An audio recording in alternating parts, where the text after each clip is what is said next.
उसको कोई ध्यान नहीं देते, क्योंकि हमने कभी डिमांड भी नहीं की। जैसे अभी हम आए, फूलमाला से स्वागत कर लिया, उसके लिए तो हम बहुत ज़्यादा आभारी हैं। ऐसे ही हम हमारे प्रतिनिधियों का करते हैं, जय जयकार करते हैं, पोस्टर लगा दिए, बड़ा डाल दिए, खुश होकर चला जाए। कभी भी हम अपने इलाके की मुख्यतः डिमांड को नहीं रखते, ये हमें कष्ट होता है। तो थोड़ा ही मुझे कहा गया है, इसमें हमारी PIL सेटल होगी, यूनिवर्सिटी कॉलेज बना दी। यूनिवर्सिटी ने कहा 30 महीने में कॉलेज बना कर दे देंगे। फिर कोरोना लग गया, कोरोना में उन्होंने कोई स्वागत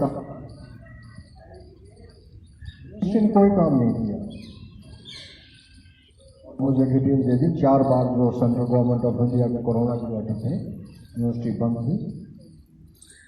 141 करोड़ रुपया जरूर उन्होंने डिमांड करी हुई किसी से, सेंटर से, कि हमें प्रोजेक्ट देखते हैं। उसमें यूजीसी ने उनको कुछ नहीं दिया। विस्तार से बात होती रही, इंजीनियर जो इसका है कंस्ट्रक्शन कमेटी का, उससे बात हुई, फाइनली कोई बात नहीं। हमने अब हमारे मित्र भी साथ में आरती चौधरी जी सुप्रीम कोर्ट में इसकी याचिका लगा दी है। अब देखना है तारीख कब पड़ती है, हमारी गलती की है। मेरा कहने का ये मतलब है सीधा सा, अगर हम संगठित और जागरूक नहीं होंगे तो हमें कोई कुछ नहीं देता। नक्सल में इतनी सी बात है, अगर एक बच्चा भी देहात से ऑफिसर तो कोई कामयाब नहीं होते, कामयाब तो सभी होते हैं, अपने अपने उनमें जो टैलेंट है, हुनर है, उसके अनुसार होते हैं। लेकिन जहाँ तक राजनीति का है या बहुत बड़ा अफसर बनने का है, वो कामयाबी अगर है या अध्यात्म की बात है, जैसे एक ही बच्चा अगर हमारा यहाँ स्वामी दयानंद, स्वामी विवेकानंद पैदा हो जाए तो भाग्य बदल जाता है देश का। और वो हमारे को बिल्कुल वंचित किया हुआ है। सारे हमारे पास संसाधन हैं। रोजगार की जहाँ तक बात आती है,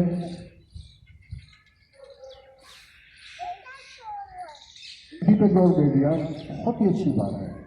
जब हम अपनी मातृभाषा से नहीं सीखेंगे, अपने घर की देहाती भाषा से नहीं सीखेंगे, जैसे एक एग्जाम्पल है, जूता टूट जाता है तो हम उसको कह देते हैं भी लिखकर सा है। वो लिखकर अगर बच्चे ने नहीं सीखा तो दूसरी भाषा में उसको कह डिलू योगेश स्पीकर मातृभाषा का शिक्षा। अगर हिंदी हमारी मदर टंग है, मातृभाषा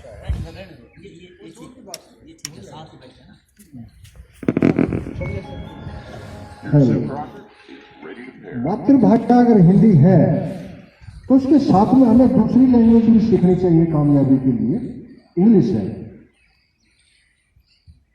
इंग्लिश अगर हमारी, हिंदी अगर हमारी मदर टंग हो, क्योंकि मैं एयरफोर्स से था, इंग्लिश हमारी स्ट्रॉन्ग थी। जो हमने ड्राफ्टिंग करी वो वकील ने भी अप्रिशिएट की और 22 पॉइंट मैंने लगाए थे कि भी हमें बिहार में कॉलेज क्यों चाहिए। उसने कॉमा तक भी चेंज नहीं करवाई और अपने मैनेजर से कहा इसको स्पेसिंग करवा के हम बहु लगा दो। अगर इंग्लिश नहीं आती अच्छी तो उस मान्यवर वकील को भी हम नहीं समझा पाते।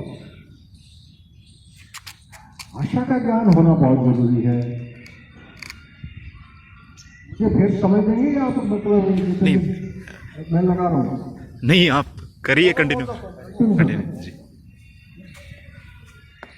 जॉब अपॉर्चुनिटी तो तभी आएगा ना, पहले हम कामयाब हो, शिक्षा हमारी अच्छी हो। शिक्षा अच्छी कैसे होगी? हमारा घर का वातावरण अच्छा हो। घर के वातावरण पे बहुत इफेक्ट पड़ता है। स्कूल का जो हमें संस्कार मिलता है, घर का मिलता है, आस पड़ोस का मिलता है, जिससे हम प्रेरणा लेते हैं, वो भी माहौल चाहिए। कहां से मोबाइल पे पता नहीं क्या आता है। मेरी भी 3 पोतियां हैं, बुलाऊं तो आ जाएंगी, नहीं तो उसमें बिजी है। इस मोबाइल को हमने जो हमारे सब बच्चों को, मैं तो कहता हूं, रोजगार दे दिया वो आपको कुछ कहते ही नहीं, लगे रहते हैं। वो ढूंढते क्या है मुझे नहीं पता लगा।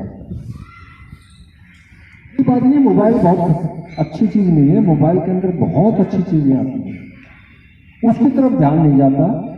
ध्यान किस तरफ जाएगा? खेल कूद की तरफ, मनोरंजन की तरफ। उसकी ज्यादा जरूरत नहीं है, हमें है नौजवान बच्चों को शिक्षा की जरूरत है, ज्ञान की जरूरत, जो नॉलेज की चीज उस पर अपना ध्यान दें। और शिक्षा के बाद आता है हमारा नेचर, हमारी प्रकृति है, जो सुंदर वातावरण, तालाब है, सांस हम ऑक्सीजन से बहुत बढ़िया ले रहे हैं, ये प्रदूषित ना हो। जल है हमारा, ये खराब ना हो, हमारे विचार खराब ना हो, नेचर का हम ख्याल रखें। हम अपना फ्यूचर का भी ख्याल करें कि पढ़े यहाँ तक चले गए, बगैर शिक्षा के तो काम चलेगा। बहुत अच्छा टॉपिक है, बच्चे शिक्षा कैसे प्राप्त करें। जॉब अपॉर्चुनिटीज नौजवानों बहुत ज़्यादा है। आज आदमी कोई कहता है ना कि जॉब नहीं है, जॉब बहुत ज़्यादा है, उसकी हमारे अंदर काबिलियत नहीं है। खाद का वातावरण है, बहुत अच्छा आपको खाने पीने को मिलता है। स्पोर्ट्स की तमाम वैकेंसीज तकरीबन खाली पड़ी है। छोटे छोटे देश हैं, वो वर्ल्ड के अंदर 4-4, 5-5 मेडल ले जाते हैं, हमारे एक डिस्ट्रिक्ट के बराबर। और हम 130 करोड़ की पॉपुलेशन का देश, और 1-2 मेडल के लिए जो तरसते हैं, क्योंकि उसके लिए हमने तैयारियां नहीं करी, उसकी हमारी जिज्ञासा ही नहीं हुई, प्रोत्साहन नहीं मिला।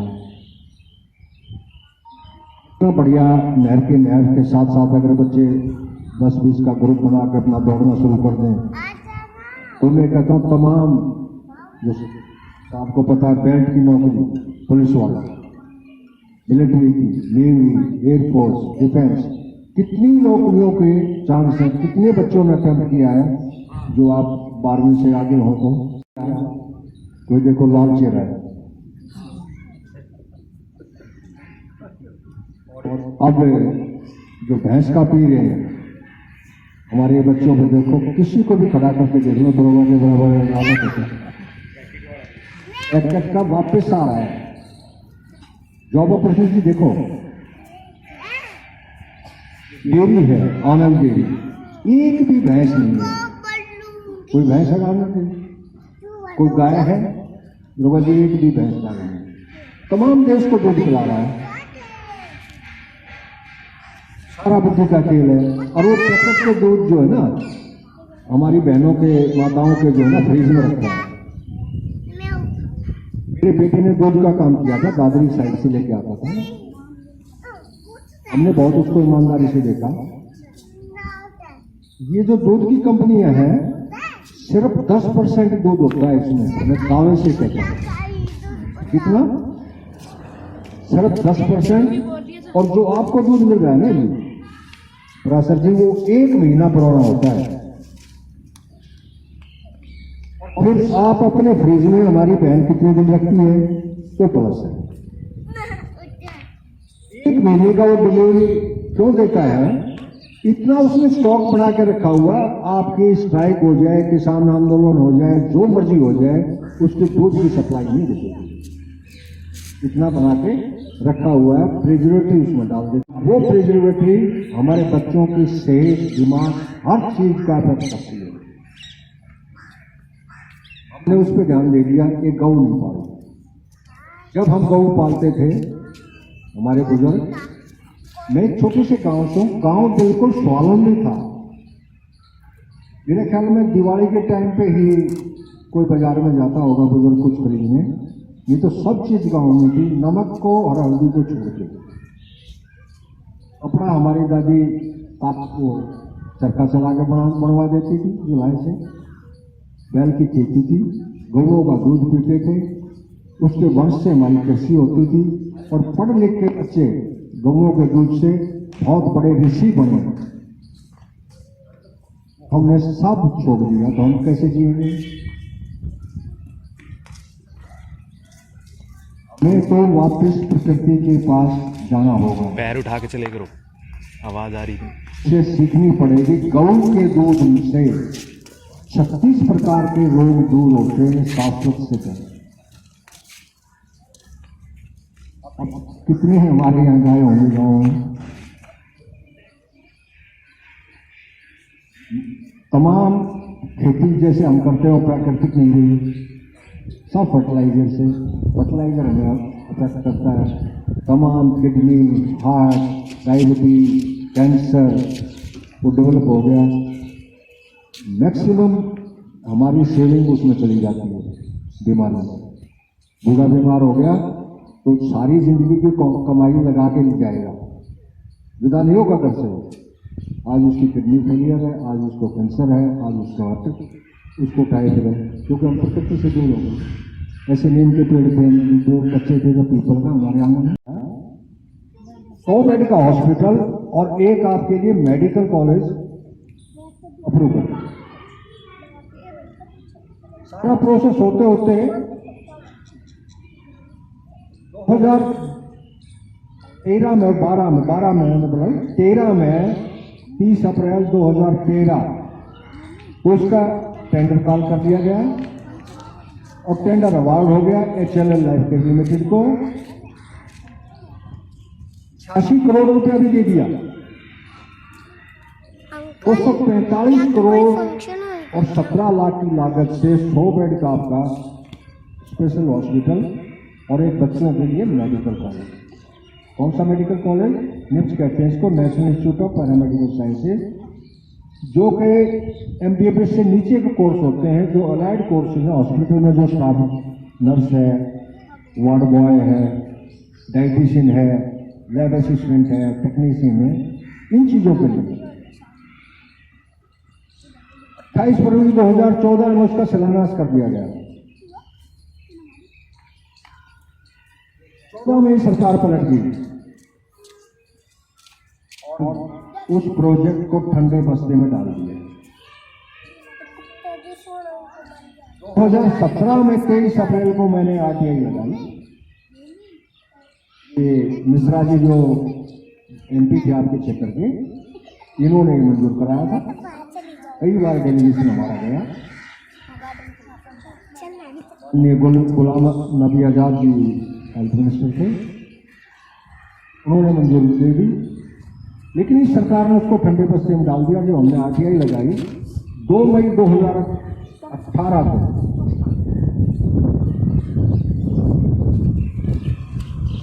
हॉस्पिटल को तो काट, इसको कॉलेज को तो काट दिया, 100 बेड का दोबारा अप्रूव कर दिया और ये कह दिया कि हमने एक नया हॉस्पिटल बना। क्या हमें किसी को पता था इस प्रोजेक्ट का? एक किस्म से ये हमारे साथ देहात के साथ चालबाजी थी। हमने उस केस को डाला। मेरे साथी RP चौधरी जी बैठे हैं, समाज सेवी बहुत अच्छे हैं, ये उस दिन मेरे साथ थे। फाइनल जब हियरिंग हुई हमारी PI केस की जनता सरकार की हाई कोर्ट में, तो DN पटेल है उनके चीफ जस्टिस है, उन्होंने सरकार ने उस दिन ये जवाब लेकर आना था कि तुमने कॉलेज को क्यों काटा। अगर हमें उसकी आंसर दिए और फैसला देना शुरू कर दिया, क्योंकि इंग्लिश हमें आती थी। हमारे वकील ने थोड़ा ऑब्जेक्शन किया, लेकिन उसने जूनियर वकील था, उसको धमका दिया। फिर मैंने बहस कर ली। आखिरी में कहता है कि कैबिनेट ने काटा है, 19 मिनिस्टर हाजिर है, मोदी जी चेयरमैन है, आप चाहो मेरी गाड़ी में सारे रखे हुए हैं, 56 पेज का जवाब है। सुनवाई नहीं हुई। आखिरी में जज कहता है मेरी कोई पावर नहीं है कि कैबिनेट के डिसीजन को मैं ओवररूल कर दूं। तो मैंने कहा भी था कि सर वो सरकार समझदार थी या ये सरकार समझदार थी। इंग्लिश में थी सारी वार्तालाप वहां। तो वो इसको पास करने में भलाई समझती थी या ये काटने में भलाई समझते हैं।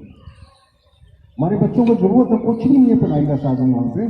73 गाँव है, 10 लाख की आबादी है, यहाँ तो कुछ भी नहीं है और आप काट रहे हो। लेकिन मैं कैबिनेट डिसीजन को ओवररूल नहीं कर सकता। तो क्या करें? इसमें होगी PIL यदि हम पराजय थी उसके लिए भी सुप्रीम कोर्ट में थे, उसकी भी तारीख पढ़नी है अभी। कितनी जॉब अपॉर्चुनिटी, कम से कम अगर 37 कोर्स हैं उस मेडिकल कॉलेज में, 10-10 बच्चों के भी सीटें, 370 बच्चे पढ़े हैं। सफेद कोट पहन के आपका बच्चा निकलता है, ये बच्चा वहां पढ़ता है, छोटा देखता है, इसको भी प्रेरणा मिलती है। हमारे साथ सिर्फ और सिर्फ धोखा हो रहा है, उस धोखे को हम कैसे बच सकते हैं? खुद की अपनी एक बहुत बड़ी ताकत बना के अच्छा पढ़ाई में ध्यान दें, इन टेलीविजनों पर ज़्यादा ध्यान ना दें, मोबाइल पर ज़्यादा ध्यान ना दें, अपने सिलेबस की किताबें पढ़ें, गुरुओं का मान करें, दादा दादी का मान करें, प्यार प्रेम से रहें, अच्छे खेल खेलें। अगर हमारे अंदर हुनर होगा तो हमें कोई नहीं रोक सकता, और अगर हमारे अंदर हुनर ही नहीं है तो कितनी मर्जी अप्रोच करने वो बात बनेगी नहीं। पहले हमें नौजवान बच्चों अपनी योग्यता करेंगे। मैं देहात से था, मैं बहुत बड़ा कामयाब नहीं हुआ, लेकिन इतना था हमने कोशिश रखी और उस ज्ञान को प्राप्त कर लिया। मैं आज बिल्कुल गांव के बीच में आके कह रहा हूँ, जितेंद्र जी के पास मेरा एड्रेस है, कोई भी बच्चा IAS से लेकर चपरासी तक का अगर इंटरव्यू है ना, इंटरव्यू में मैं ट्रेन करता हूँ और फेल हो जाए तो जो सजा का आदेश मैं मंजूर करूँ।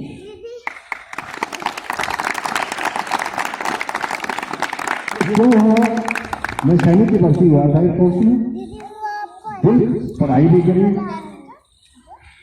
हर जो भी टेस्ट आए डिपार्टमेंट के हमने प्रयास किया, चाहे हम फेल होते, लेकिन ज्ञान आता गया और फाइनली ये महारत हासिल होगी कि मेरा इंटरव्यू में पढ़ाया हुआ कोई बच्चा फेल नहीं हुआ, चाहे सिविल का है कहीं का नहीं। कार्नेगी का नाम सुना किसी बच्चे, नौजवान बच्चे हैं? डेल कार्नेगी नहीं सर। डेल कार्नेगी जो संसार का सबसे बड़ा मोटिवेटर है, जो प्रेरणा देता है, बहुत बड़े अंबानी अडानी से लेकर के स्कूलों तक भी अपने लेक्चर देता है और वो रास्ते बताता है। तो क्यों हुआ इतना बड़ा? उसने हर जगह कोशिश करी जॉब लेने की, उसको दरोगा जी नौकरी मिली, लेकिन उस एग्जाम देने से, इंटरव्यू देने से उसको नॉलेज इतना हो गया, उसने अपना स्कूल खोल लिया, कॉलेज खोल लिया और वो कामयाब हुए। उसका एक बहुत बड़ा मैं आपको एग्जाम्पल देता हूँ, सकारात्मक सोच इतनी ज्यादा है उसकी, वो हमारे हिंदुस्तान में आता है हर साल, और अशोक होटल में रुकता था, और ये बड़े बड़े हमारे इंडस्ट्रियल हैं, कॉर्पोरेटर हैं, सारे वहां जाकर उनके मैनेजर वगैरह उसका लेक्चर सुनते हैं कि आदमियों को मैन, मशीन, मटेरियल इनको काबू कैसे किया जाए, वो तरीके बताता है। वो यहाँ पे अशोका होटल में रुकता था, और अशोका होटल की बहुत बड़ी प्रसिद्धि होती थी, क्योंकि बड़े बड़े बिजनेसमैन आके वो वहीं रुकते। आजकल जो MBA आगे ना नए मैनेजर, अशोका होटल के नए मैनेजर ने उसको चिट्ठी लिखी, सर इस साल हम आपको हॉल फ्री नहीं दे पाएंगे, कुछ हमें $5,000 देना पड़ेगा आपको पर डे। उसके पास क्या चाह रहा था? लेकिन डेल कार्नेगी वापस लेटर लिखा है कि मैं आपके होटल में रुकता हूँ, आपके देश में आता हूँ, आपकी प्रसिद्धि होती है, आपको मुझे $5,000 पर डे देना होगा, नहीं तो मैं खत्म नहीं चलेगा। महसूस कर रहा हूँ कि यहाँ पर बोलने का मौका मिला, और सीधी की बातें सुनी तो मुझे लगा कि काफ़ी स्ट्रगल किया उन्होंने, और कुछ कॉमन चीज़ें भी थी, जैसे उसने बताया कि एयरफोर्स से जुड़े हुए हैं पहले, रिटायर्ड हैं, तो मुझे लगा कि कुछ कॉमन चीज़ें हैं। मैं भी एयरफोर्स से रिटायर्ड था एक्सटार में, और यहाँ पर जैसे आज के प्रोग्राम का मेन जो थीम है वो शिक्षा की बात हमने करनी थी, और जितेंद्र जी ने बताया कि नई शिक्षा पद्धति जो अभी नई एजुकेशन पॉलिसी है उसको बताऊँगा। सबसे पहले तो मैं बता दूँ, शिक्षा है जीवन का आधार। ये बातें आपने कई बार सुनी होंगी, शिक्षा जीवन का आधार है। कहने का मतलब है, एयरपोर्ट को हमने देखा कि 1988 में जो भी बीच में बातचीत हुई, सर आए यहाँ से भोपाल दिया है, सब बात कर रहे थे, अगर वो कॉलेज बन जाता तो यहाँ पे समस्या होती या नहीं होती, इस बारे में हमें सोचना बहुत ज़रूरी है। क्योंकि एक पीढ़ी कहीं ना कहीं अगर ये महसूस नहीं हो रहा कि हमें तो पिछाड़ दिया, तो हम आगे के बारे में कैसे सोच सकेंगे। थोड़ा तो आप लोगों के साथ हुआ ना, जो यहाँ पे 70 के दशक में पैदा हुए थे, 80 के दशक में स्कूल से निकल चुके थे, मौका तो उनके हाथ में आना था ना, उन्हें मौका नहीं मिला। और गलत किसने किया? सरकार ने वो सुविधा नहीं दी, लोगों में इतनी जागरूकता नहीं दी कि वो मांग सके। क्योंकि गांव देहात में ये देखा जाता है ना कि जो सरकार देती है लोगों को लगता है विकास आ रहा है, सड़क बन गई तो विकास आ गया, कोई नीति बन जाएगी खेतों के ऊपर तो विकास आ गया। तो ये एक रुझान था जो पिछले 30 सालों में गाँव को बहुत ज़्यादा पिछड़ते हुए, एक तरह से पिछड़े हुए गाँव में गिनती होती है। क्योंकि जहाँ पे शिक्षित लोग नहीं होंगे तो वो अपने बारे में कैसे सोच सकेंगे, और वो अपने बारे में नहीं सोच सकेंगे तो अपने आसपास के क्षेत्र के बारे में कैसे सोच सकेंगे। अब बात करते हैं भविष्य की। झुलझुली गांव अब एक ग्रामीण गांव नहीं है, ये मैं नहीं कह रहा, देखने में तो हमें ग्रामीण लग रहा है, लेकिन सरकार की नीति तो ये कह रही है पिछले 3 साल से कि आपका गांव शहरी घोषित हो चुका है। तो जो यहाँ पे 30 वर्षीय या 40 वर्षीय दौरान जो लोग बैठे हैं, जिनकी उम्र है, अगर वो भी इस बात को नहीं समझ पा रहे कि उनके गाँव में क्या बदलाव आ चुका है, तो वो अपने बच्चों को क्या सिखाएंगे, क्या बताएंगे? क्योंकि भविष्य तो सरकार की नीति तय करेगी, यहाँ बैठा व्यक्ति तो तय नहीं करेगा। लोग उस नीति का भाग नहीं बन रहे, कहीं ना कहीं वो अपने आप को पिछाड़ रहे हैं। क्या सरकार जो आप लोगों की नीति बना रही है या गांव के लिए नीति बना रही है कि आसपास की खेती की जमीन बदल जाएगी, यहाँ पे बड़ी इमारतें खड़ी होंगी, कुछ नया देखने को मिलेगा, क्या झुलझुली के अभी रहने वाले निवासी इसका भाग बन सकते हैं? क्या वो तैयार हैं? क्या वो सूझबूझ से फैसला ले पाएंगे जो उनके भविष्य को दांव पे लगा चुका है? इस बारे में आप लोगों को सोचना बहुत ज़रूरी है। क्योंकि सरकार अगर आपको ये बता रही है कि यहाँ पर कोई सेक्टर बनेगा, उस सेक्टर में जो स्कूल बनेंगे, क्या उनकी फीस जो होगी उसमें आपकी भागीदारी कैसे होगी, कितने स्टूडेंट्स यहाँ पे, कितने विद्यार्थियों को वहाँ पे जगह मिल पाएगी, वहाँ पे जो उन स्कूल को बनाएंगे उसका जो स्टाफ होगा उसकी भर्ती कहाँ से होगी। जैसे एम्स बाड़सा में सुनने को मिलता है कि एम्स बाड़सा में जो लोग काम कर रहे हैं उसी गाँव के हैं। क्या झुलझुली का जो सेक्टर बनेगा उसमें जो सरकार आप लोगों को सुविधा देगी, क्या उसमें आपकी भागीदारी होगी, क्या उसमें आपको मौके मिलेंगे? मैं इस बारे में थोड़ा बहुत आपसे बताना चाहता था, क्योंकि एक गाँव कई सदियों से बसा हुआ है, ये बड़ी मेहनत के बसाए हुए गाँव हैं, ये इतने आसानी से नहीं बच सकते थे। क्योंकि दिल्ली एक सूबा जो है यहाँ पे हम जानते हैं मुगलों का राज हुआ, अंग्रेज आए, उससे पहले कितनी लड़ाइयाँ लड़ी गई हैं। तो इस बात को आपको महसूस करना चाहिए कि कितनी मुश्किल रही होगी उस समय जब लोगों ने न पानी की स्रोत देखी और उस गाँव को बसाया। वही आपके भविष्य को आगे सही दिशा दे पाएगा। क्या यहाँ पे जो सेक्टर कटेगा उसमें जो बाजार बनेंगे, मार्केटें बनेंगी, सोसाइटियाँ बनेंगी, उसमें किस तरह से लोग जुड़ेंगे झुलझुली के, ये तो उन्हीं को तय करना होगा। अभी बड़ी नीति की बात करते हैं, थोड़े दिनों पहले एक अखबार आता है अंग्रेजी का, इंडियन एक्सप्रेस, उसने एक सर्वे किया। वो सर्वे ये था कि 1996 जब यहाँ पे जो लोग भाई बता रहे थे कि हम लोग निकले थे, हम लोगों ने एयरफोर्स ज्वाइन की, अलग अलग चीज़ों के कॉम्पिटिशन पेपर दिए थे, 1996 से लेकर 2020 तक भारत में हर साल जो व्यक्ति टॉपर था, यानी जो 12वीं के बाद जिनका टॉप किया उत्तर प्रदेश से, उनका सर्वे किया 86 सारी लोगों का, उसमें बच्चे भी थे, बच्चे भी थे, सिर्फ ये जानने के लिए कि वो अब क्या कर रहे हैं। भाई जो 96 में टॉप किया था वो 24 साल बाद यानी 40 साल की उम्र में कहाँ है, जिसने 2002 में किया था वो कहाँ है, जिसने 2012 में किया था वो कहाँ है। 86 में से मात्र 2 या 3 व्यक्ति ही हैं जो अपना खुद का कुछ रोजगार कर रहे हैं। अब मैं बात कर रहा हूँ जो अव्वल नंबर का व्यक्ति था, जो बच्चा था उस समय, सब लोग विदेश में हैं। अमेरिका, जो बड़े बड़े हम देश सुनते हैं जो बहुत आगे निकल चुके हैं भारत से, अमेरिका, ऑस्ट्रेलिया, लंदन, वहाँ पे बड़े बड़े कॉलेजों में उन्होंने पढ़ाई की। जब उन्होंने टॉप किया जिस साल, तभी चले गए, या 2 साल किसी भारत के बड़े अच्छे कॉलेज में उन्होंने पढ़ाई की, फिर चले गए। लोग अव्वल नंबर के रहे इस देश में, वो लोग भी अपना खुद का कुछ व्यवसाय स्थापित नहीं कर पाए। और ये बात 1 साल की नहीं है, 2 साल की नहीं है, 5 साल की नहीं है, पिछले 25 साल यानी 2 दशक से भी ज़्यादा। तो ऐसा क्या कारण है हमारी नीतियों में सरकार की, जो किसी को अपना व्यवसाय इतनी साल से, जो अव्वल नंबर का विद्यार्थी है, जो सबसे काबिल है या सबसे ज़्यादा हुनरबाज है, वो भी नहीं कर पाए। अब बात झुंझुनू करें, हम जानते हैं झुंझुनू एक, जैसे मैंने आपको बता दिया कि आपका वहाँ शहरीकरण हो गया, बट इसके बारे में तो लोग, मैंने देखा नहीं किसी ने सोचा हो या बताया कि हाँ देखो शहरी गाँव में भी ये समस्या है। बहुत एक गंभीर विषय है।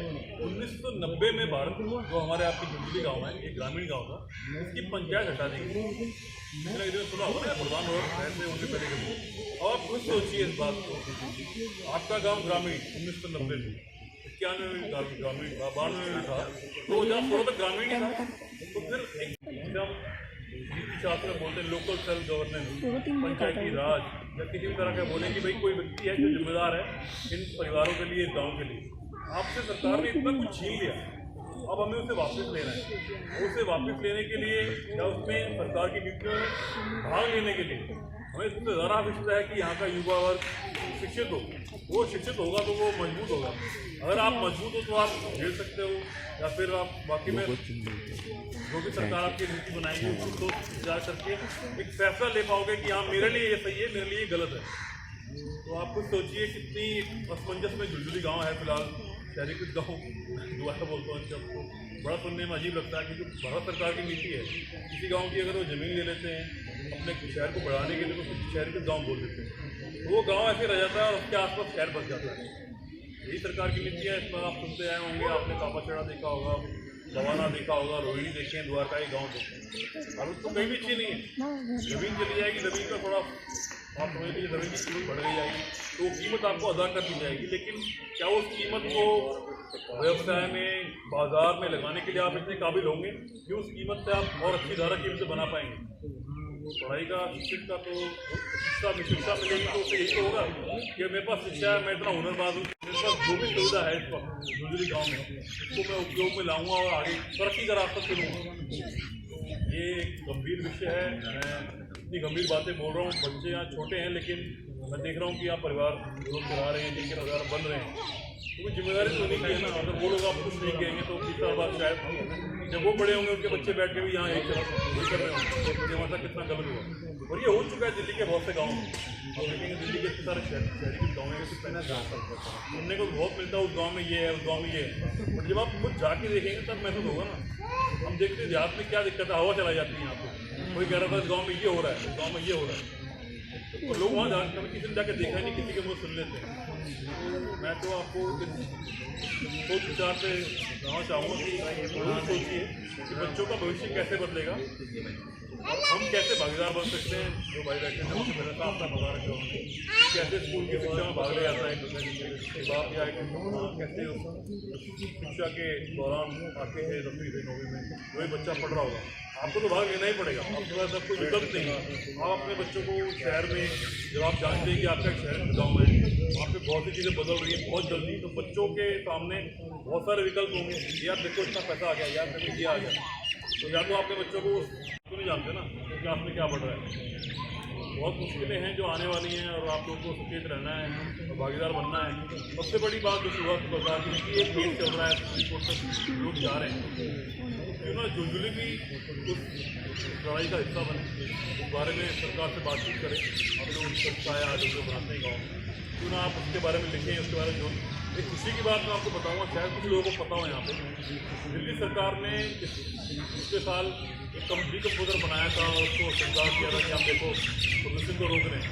दिल्ली में 200-250 गाँव में खेती होती है, लेकिन एक गाँव था जिसके युवाओं ने ये सोचा कि हाँ ये डिकम्पोजर ये काम नहीं कर रहा, हमें थोड़ी दिक्कतें हो रही है, क्यों ना इसको सरकार से बताया जाए। और आप लोगों को खुशी हो रही है देखिए कि झुंझुनू के युवा थे जिन्होंने पत्रकारिता के माध्यम से दिल्ली सरकार तक इस बात को पहुँचाया, आपने हमारे लिए नीति बनाई, लेकिन वो सफल नहीं, पूरी तरीके से सफल नहीं। तो एक गर्व महसूस कीजिए अपने आप में कि आप उस गाँव के रहने वाले हैं। जो युवा, जिस गाँव के लोग जिम्मेदारी को समझ रहे हैं वो कम है, लेकिन मैं तो उम्मीद करता हूँ उनकी संख्या बढ़े। तो जब तक आप लोग सरकार को नहीं बताओगे क्या गलत है, सरकार को वही फैसला लेगी जो लेना है। और दुर्भाग्य से इसको सार्वजनिक नीति कहते हैं, पब्लिक पॉलिसी। मैं खुद एक मास्टर्स इन पब्लिक पॉलिसी, यानी मैंने थोड़ा ज्ञान लिया है national law school of India university, एक शिक्षा का विद्यालय है बेंगलोर में, जो 1988 में बनाया गया था। क्योंकि वो दौरान था 80 का दशक का, दिल्ली बस रही थी, बेंगलोर बस रहा था, हैदराबाद बस रहा था।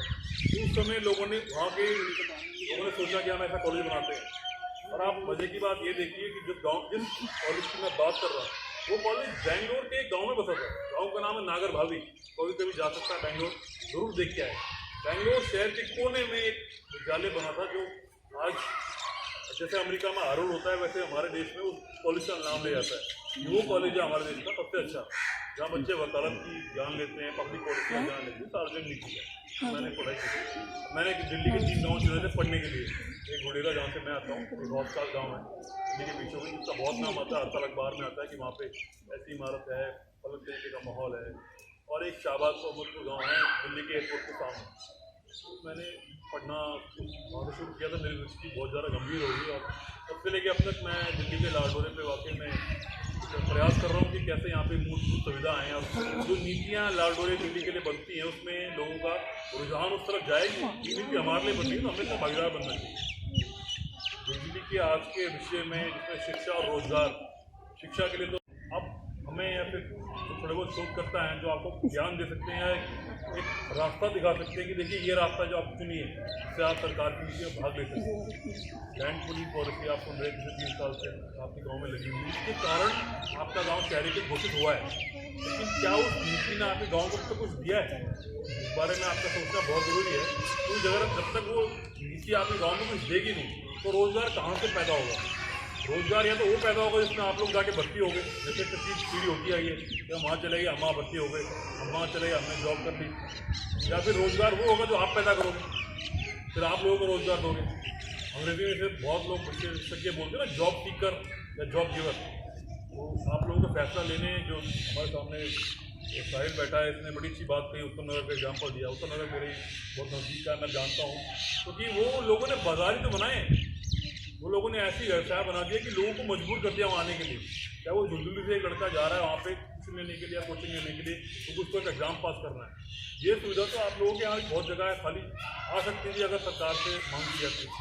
बट हमें सकारात्मक सोच नहीं देखनी चाहिए, हमें थोड़ा सोचना चाहिए कि हम आगे क्या कर सकते हैं।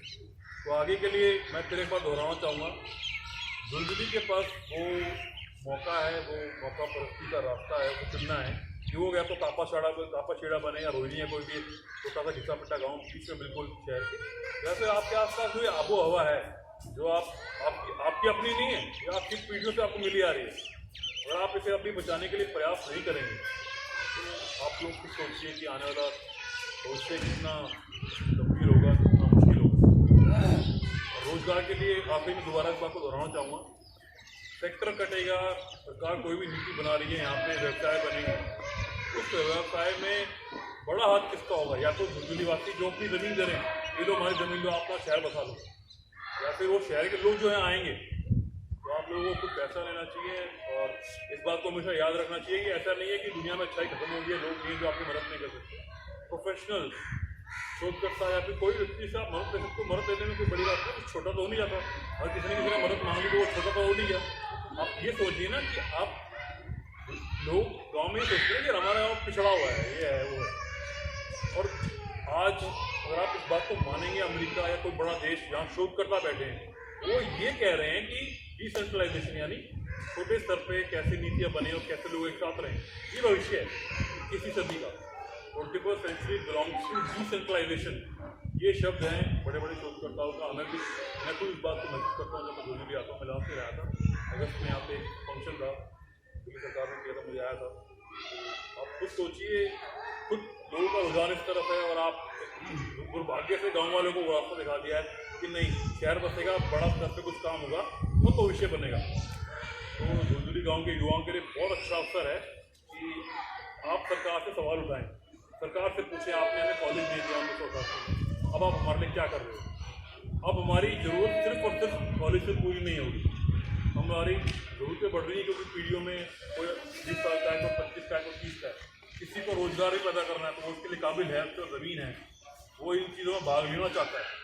तो ये सवाल भी आप ही को करने हैं, आपके लिए कोई दूसरा तो करेगा नहीं। कर सकता है वो आपका राजनीति में जो नेता, जो आपने जनप्रतिनिधि चुना हुआ है, उसकी जिम्मेदारी है। लेकिन मैं समझता हूँ वो व्यक्ति अपने लिए, अपने स्वार्थ के लिए नहीं कहूँगा, लेकिन क्योंकि नीति शास्त्र ऐसा है ना कि दाव पे लगी होती है बहुत सी चीज़ें, या तो आपको मिलेगा या इनको मिलेगा। तो आपको सोचना है ना, हमें वो जो तराजू है एक साथ कैसे लाना है। तो ज़रूर भाग लीजिए नीति में, जो भी आपके लिए सुविधाएँ आ रही हैं, किस तरीके से भविष्य बदलने वाला है, क्योंकि सरकार ने सिर्फ एक कलम चलानी है, आज की तारीख में वो तय हो गया तो फिर वो होगा, जब तक आप उसे रोकने का प्रयास नहीं करेंगे। मेरी आपसे गुजारिश है, जुड़िए लोगों से जो आपको एक अच्छा रास्ता दिखा सकते हैं। मगरपट्टा आखिरी शब्द जो यूज़ किया जितेंद्र ने, मगरपट्टा, ये शायद झुंझुनू के कुछ लोगों जिन्होंने सुना हो।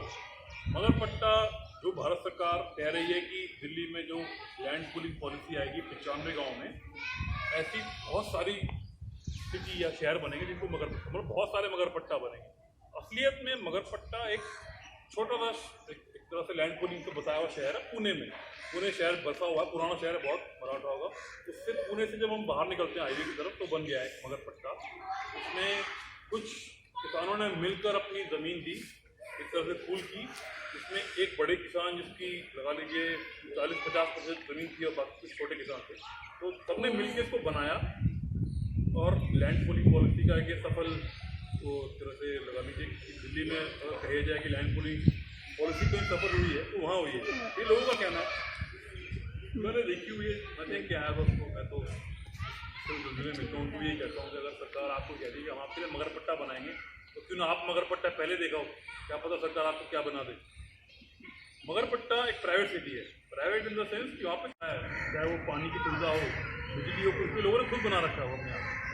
सिर्फ पुलिस स्टेशन और एक जो एक सरकारी प्रधान होते हैं कि उनके लिए उनको जरूरत पड़ी सरकार की, लेकिन उनका खुद का बसाया शहर है जिसमें लोगों ने खुद ने प्रयास किया। 450 एकड़, आपके गांव में 600 एकड़ से ज़्यादा ज़मीन है, तो आप लगा लीजिए ऑलमोस्ट एक झुलझुली एक मगरपट्टा के ही बराबर है। वहाँ लोगों ने उनका लगा लीजिए लड़ाई झगड़ा तो हर गाँव में होते हैं, लेकिन उस गाँव में कोई ऐसा व्यक्ति था जिसने सोचा कि देखो हमें पहल करनी पड़ेगी, सरकार तो ऐसा नहीं कि हमारे लिए सोच रही है। बात 1990 की हो रही है। जो मगरपट्टा आज हम सुनते हैं 2020 में या फिर 18 में आपने सुनना शुरू किया, वो मगरपट्टा 1990 से 95 के वक्त तय की गई थी कि इसे बनाना है।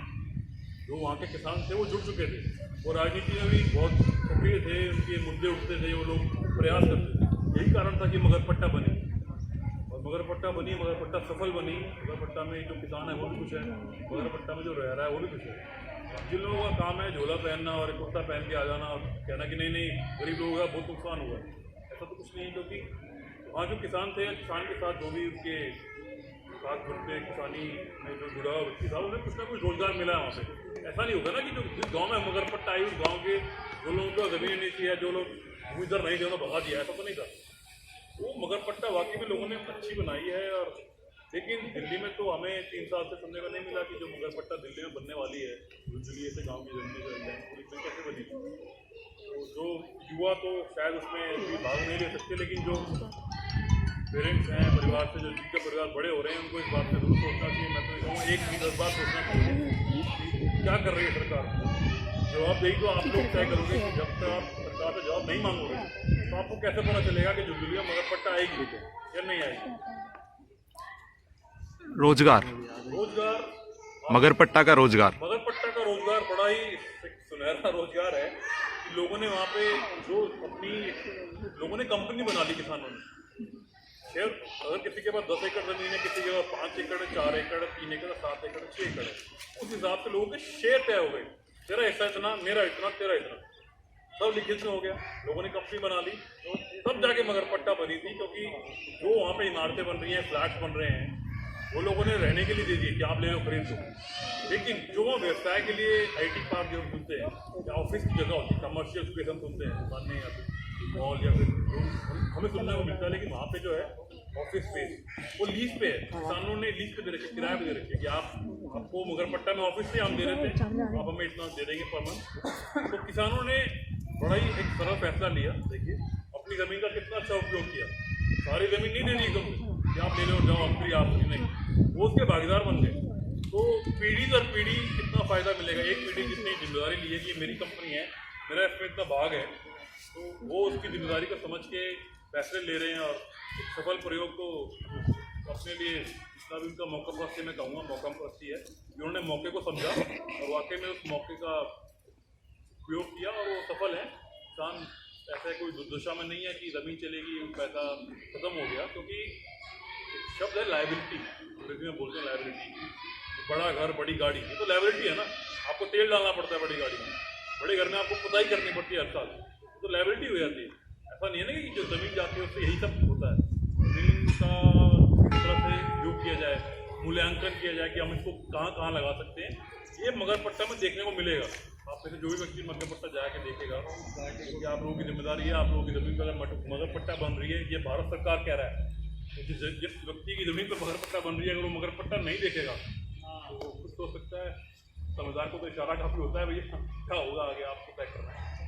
रोजगार मगरपट्टा में इसलिए है क्योंकि लोग उसके भागीदार हैं, लोगों ने अपनी ज़मीन छोड़ी नहीं है, अपना गांव छोड़ा नहीं है, वो गांव में रहते हैं, लेकिन रोजगार के जो साधन तय हुए, बाजार बना, मार्केटें बनी, कोई शॉपिंग सेंटर बना, कोई ऑफिस बने, वो सब लोगों ने खुद बनाया अपनी मेहनत से, जैसे वो पहले करते आए थे, खेती करते थे पहले। खेती नहीं हुई ज़मीन पर सरकार ने बोला नहीं खेती नहीं करनी आपको, यहाँ पे आप इसको लैंड यूज चेंज करके शहर बताओ, तो उन लोगों ने अपने आप का अपना रुझान बदल दिया और रोजगार उस तरीके से निकाला कि जो किसान 10 एकड़ में ज़मीन पे अनाज उगाता था उसने सोचा मैं अपने 10 एकड़ का 60 यहाँ दे रहा हूँ, 40 यहाँ दे रहा हूँ, लेकिन मैं अपना जो मेरा उत्पादन पहले था उस तरीके से मैं यहाँ से धन की तरह से धन को पैदा करूँगा, क्योंकि यहाँ से ऑफिस में मुझे ये मिलेगा, रहने के लिए मेरे पास जगह पहले भी थी अब भी है। इस तरीके से मगरपट्टा बची है, जो लैंड पुलिंग का एक सफल उदाहरण है। सबको सभी भाइयों को, मेरे भतीजे भाई, मेरे बच्चे, सबको भी बहुत बहुत धन्यवाद। काफ़ी टाइम आपने दिया, और जब कोई भी प्रोग्राम शुरू होता है बड़े जोश के साथ शुरू होता है, सबके अंदर एक एनर्जी होती है और